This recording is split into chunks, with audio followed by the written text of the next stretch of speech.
आसमान में काले बादल छाए हुए थे। हल्की बारिश शुरू होने वाली थी। गांव के बाजार में दो दुकानें आमने सामने थीं। एक संजय की, दूसरी राकेश की। राकेश दुकान के बाहर बैठा था। चेहरा उदास था। आज फिर कोई ग्राहक नहीं आया। घर का खर्च कैसे चलेगा? माँ की दवा भी लेनी है, बेटे की फीस भी बाकी है। संजय अपनी दुकान से बाहर आया। हाथ में नोटों की गड्डी थी। क्या बात है राकेश भाई, आज भी खाली बैठे हो? बस भाई, किस्मत की बात है। किस्मत नहीं दोस्त, दिमाग चलाना पड़ता है। राकेश चुप रहा, लेकिन दिल में दर्द बढ़ गया। थोड़ी देर बाद गांव का सरपंच आया। वो सीधे संजय की दुकान पर चला गया। संजय बेटा, 2 किलो चीनी और चाय पत्ती दे दो। अभी लाता हूं सरपंच जी। राकेश सब देख रहा था। उसके चेहरे पर हल्की मुस्कान थी, लेकिन आंखों में उदासी थी। शाम तक दिन खत्म हो गया। राकेश की बिक्री सिर्फ 50 रुपए थी। पूरा दिन बैठा रहा, फिर भी कुछ नहीं हुआ। वो धीरे धीरे घर की तरफ चल पड़ा। बारिश की हल्की बूंदें गिर रही थीं। घर पहुंचा तो सुधा दरवाजे पर खड़ी थी। आज फिर कुछ नहीं हुआ क्या? बस 50 रुपए की बिक्री हुई है। चिंता मत कीजिए, सब ठीक हो जाएगा। रात हो चुकी थी। बारिश तेज हो गई थी। राकेश रसोई में चला गया। कुछ बनाने का मन हुआ। वो आलू के पकौड़े बनाने लगा। तेल में पकौड़े पड़ते ही खुशबू फैल गई। वाह, क्या खुशबू है! आपके हाथ में तो जादू है।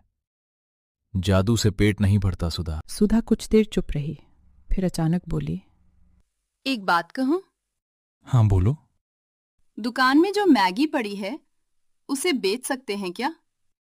मैगी? गांव में कौन खाएगा? बारिश का मौसम है, लोग कुछ गरम और चटपटा चाहते हैं। एक बार कोशिश तो कीजिए। राकेश सोच में पड़ गया। दुकान, कर्ज, घर का खर्च, सब दिमाग में घूमने लगा। ठीक है, कल कोशिश करते हैं। उस रात पहली बार राकेश को लगा, शायद कोई रास्ता निकल सकता है। अगली सुबह राकेश रोज से भी पहले दुकान पर पहुंच गया। मान, आज मेरी इज्जत रख लेना। अगर आज भी बात नहीं बनी तो समझ नहीं आता आगे क्या होगा। उसने दुकान के बाहर एक बड़ा छाता लगाया, स्टोव रखा, कढ़ाई रखी और सुधा के बनाए हुए खास मसालों का डिब्बा सामने रख दिया। कुछ देर बाद सुधा भी वहां पहुंच गई।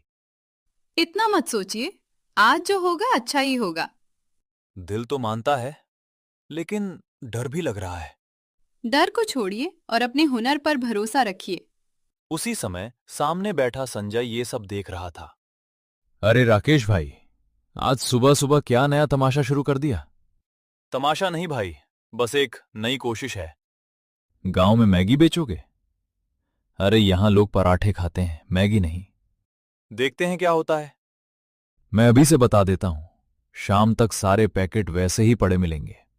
संजय वापस अपनी दुकान में चला गया। लोग क्या कहते हैं इससे फर्क नहीं पड़ता, आज पूरी मेहनत करूंगा। तभी मौसम बदलने लगा। काले बादल और घने हो गए। कुछ ही मिनटों में तेज बारिश शुरू हो गई। बस स्टैंड की तरफ से दो मुसाफिर भागते हुए आए। दोनों पूरी तरह भीग चुके थे। भाई साहब, थोड़ी देर यहां खड़े हो जाए। अरे क्यों नहीं, आराम से खड़े हो जाइए। बारिश लगातार तेज होती जा रही थी। ठंडी हवा चल रही थी। राकेश ने स्टोव जला दिया। कढ़ाई में मक्खन डाला, फिर प्याज, फिर हरी मिर्च, फिर टमाटर और आखिर में सुधा के हाथों से तैयार किया गया खास मसाला। जैसे ही मसाले भुनने लगे, खुशबू चारों तरफ फैल गई। वाह भाई, ये कैसी खुशबू है! सच में इतनी बढ़िया खुशबू तो किसी ढाबे से भी नहीं आ रही। मेरी खास मसालेदार मैगी है, तो फिर एक प्लेट बना दो, मेरे लिए भी। राकेश का दिल तेजी से धड़कने लगा। ये उसकी पहली बिक्री थी। कुछ ही मिनटों में मैगी तैयार हो गई। दोनों मुसाफिर खाने लगे। पहला निवाला मुंह में गया और दोनों की आंखें चमक उठी। अरे वाह, कमाल कर दिया भाई! इतनी स्वादिष्ट मैगी तो मैंने शहर में भी नहीं खाई। एक प्लेट और बना दो। अभी बनाता हूं। उसी समय कुछ गांव के लड़के वहां पहुंच गए। अरे, यहां इतनी अच्छी खुशबू कहां से आ रही है? चलो देखते हैं। दोनों स्टॉल के पास पहुंचे। भैया, हमारे लिए भी एक प्लेट। मेरे लिए तीखी। धीरे धीरे 4 लोग हुए, फिर 6, फिर 10। 1 घंटे के अंदर स्टॉल के सामने छोटी सी लाइन लग गई। दूर खड़ी सुधा ये सब देख रही थी। मैंने कहा था ना। हाँ, तुम सही थी। दूसरी तरफ संजय की दुकान में पहली बार सन्नाटा था। ये सब लोग उधर क्या कर रहे हैं? मालिक, सब मैगी खाने आए हैं मैगी खाने? और सब उसकी तारीफ भी कर रहे हैं। 2 दिन की बात है, फिर सब ठीक हो जाएगा। लेकिन दोपहर तक भी भीड़ कम नहीं हुई। गांव के कुछ बुजुर्ग भी वहां पहुंच गए। बेटा, जरा कम मिर्च वाली बनाना। जैसी आप कहें काका। मेरे लिए मक्खन ज्यादा डालना। अभी डालता हूं। शाम तक दुकान में रखे सारे मैगी पैकेट खत्म हो चुके थे। राकेश ने आखिरी ग्राहक को मैगी दी और थककर कुर्सी पर बैठ गया। यकीन नहीं हो रहा। आज की कमाई गिनिए। राकेश ने जेब से पैसे निकाले। नोटों की गड्डी देखकर वो कुछ पल के लिए चुप रह गया। इतने पैसे? कितने हुए? इतनी कमाई तो मेरी राशन की दुकान 1 महीने में भी नहीं करती। बनाना। उसी समय सामने अपनी दुकान में बैठा संजय ये सब देख रहा था। उसने गुस्से में मेज पर हाथ मारा। कल तक जिसकी दुकान पर कोई नहीं आता था, आज पूरा गांव उसी के पीछे घूम रहा है। मालिक, शायद लोगों को उसका स्वाद पसंद आ गया है। स्वाद? ऐसा कौन सा स्वाद है उसके पास जो मेरे पास नहीं? शायद उसके हाथ का हुनर। चुप रहो। संजय की आंखों में जलन साफ दिखाई दे रही थी। उस रात वो देर तक सो नहीं पाया। अगर राकेश मैगी बेचकर इतना कमा सकता है, तो मैं उससे दुगना कमा सकता हूं। संजय के मन में जलन का बीज बोया जा चुका था, और यही जलन आने वाले दिनों में एक बड़े तूफान का कारण बनने वाली थी। अगली सुबह संजय बहुत जल्दी उठ गया। रात भर वो ठीक से सो भी नहीं पाया था। उसके दिमाग में बार बार सिर्फ एक ही बात घूम रही थी, राकेश की बढ़ती हुई भीड़, लोगों की तारीफ और उसकी अपनी खाली दुकान। नहीं, मैं राकेश से पीछे नहीं रह सकता। अगर वो मैगी बेच सकता है तो मैं उससे बेहतर मैगी बेचूंगा। संजय तुरंत तैयार हुआ और शहर जाने के लिए निकल पड़ा। शाम तक वो शहर के बड़े बाजार में घूमता रहा। कहीं से महंगे सॉस खरीदे, कहीं से मक्खन, कहीं से रंग बिरंगे मसाले। मुझे सबसे बढ़िया सामान चाहिए, ऐसा कि लोग खाते ही दीवाने हो जाएं। साहब, ये विदेशी सॉस है। शहर के बड़े होटल भी यही इस्तेमाल करते हैं। सब पैक कर दो। शाम को वो गांव लौटा। उसके चेहरे पर आत्मविश्वास था। अगली सुबह बाजार में लोगों ने एक नया नज़ारा देखा।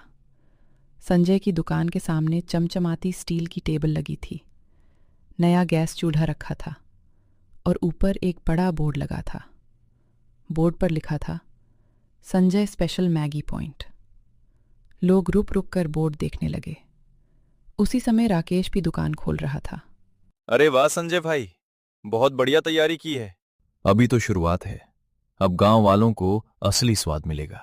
अच्छी बात है भाई, सबका काम चले। बस आज के बाद तुम्हारा काम नहीं चलेगा। संजय की आंखों में जलन साफ दिखाई दे रही थी। उस रात वो देर तक सो नहीं पाया।